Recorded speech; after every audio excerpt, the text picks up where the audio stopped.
Olá, eu sou Liliane, sou espírita e gostaria de compartilhar a leitura de um texto muito interessante a respeito de obsessão.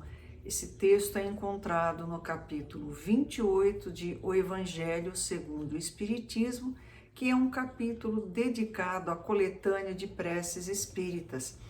Antes das preces em benefício tanto do obsessor como do obsediado, nós temos esta explicação a respeito da obsessão. Eu achei bastante pertinente e vou compartilhar com vocês. A obsessão é a ação continuada que um mau espírito exerce sobre um indivíduo.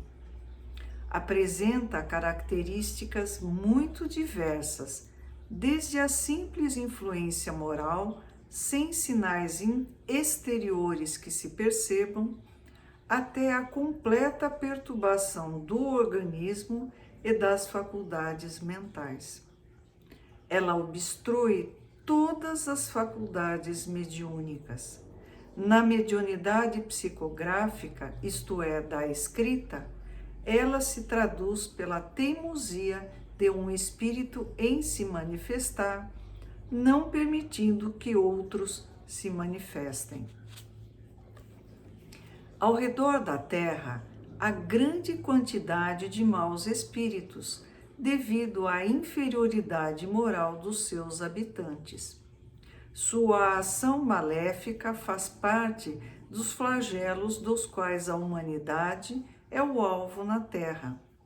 A obsessão, como as doenças e como todas as tribulações da vida, deve, pois, ser considerada como uma prova ou uma expiação e aceita como tal. Da mesma forma que as doenças são o resultado das imperfeições físicas que tornam o corpo acessível às más influências exteriores, a obsessão é sempre o resultado de uma imperfeição moral que dá acesso a um espírito mau. A uma causa física se opõe uma força física. A uma causa moral é preciso opor uma força moral. Para se preservar das doenças, fortifica-se o corpo. Para se garantir contra a obsessão, é preciso fortificar a alma.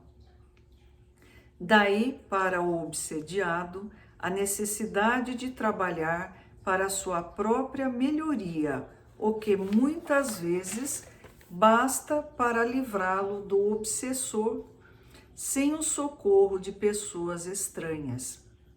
Esse socorro torna-se necessário quando a obsessão degenera em subjugação e em possessão, porque o paciente perde, por vezes, a vontade e o livre-arbítrio. A obsessão é quase sempre o resultado de uma vingança exercida por um espírito e que muitas vezes tem sua origem nas relações que o obsediado teve com ele em uma existência anterior.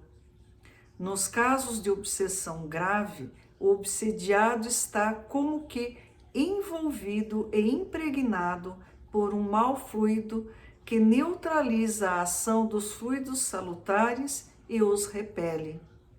É desse fluido que é preciso livrá-lo, mas um mau fluido não pode ser repelido por um igualmente mau. Por uma ação idêntica à do médium curador nos casos de doenças, é preciso expulsar o fluido mau com a ajuda de um fluido bom, que produz, de certo modo, o efeito semelhante ao de um reagente. Essa é a ação mecânica, mas não é suficiente. É preciso também, e sobretudo, agir sobre o ser, o espírito inteligente, com o qual é preciso falar com autoridade, e essa autoridade só é dada pela superioridade moral. quanto maior ela for, maior será a autoridade. Ainda não é tudo. Para assegurar a libertação, é preciso levar o espírito perverso a renunciar às suas más intenções.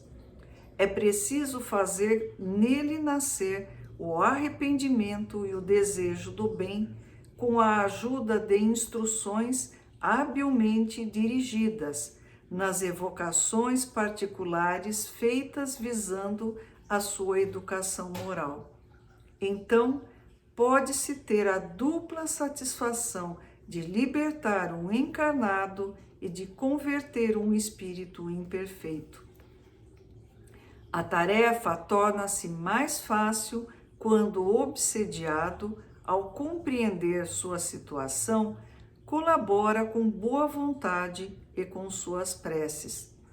Dá-se o contrário quando o obsediado, seduzido pelo espírito enganador, ilude-se pelas qualidades daquele que o domina e se satisfaz no erro onde este último o lança.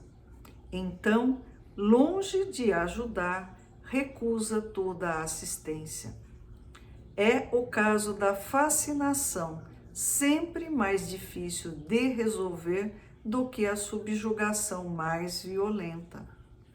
Em todos os casos obsessivos, a prece é o mais poderoso auxiliar na ação do esclarecimento do espírito obsessor. Então é essa a mensagem trazida pelo mestre Kardec, que nos ajuda a entender um pouco melhor o processo de obsessão. Como eu participo de um grupo, de desobsessão, pelo menos participava antes da pandemia, é um estudo interessante do processo obsessivo. Que Jesus nos auxilie, nos abençoe e nos ajude sempre. Não se esqueçam de se inscreverem no canal do YouTube, ativem a notificação para ficarem sabendo quando for postado um novo vídeo, compartilhem, deixem o seu comentário, suas sugestões de temas. É sempre um prazer ter contato com vocês. Até a próxima!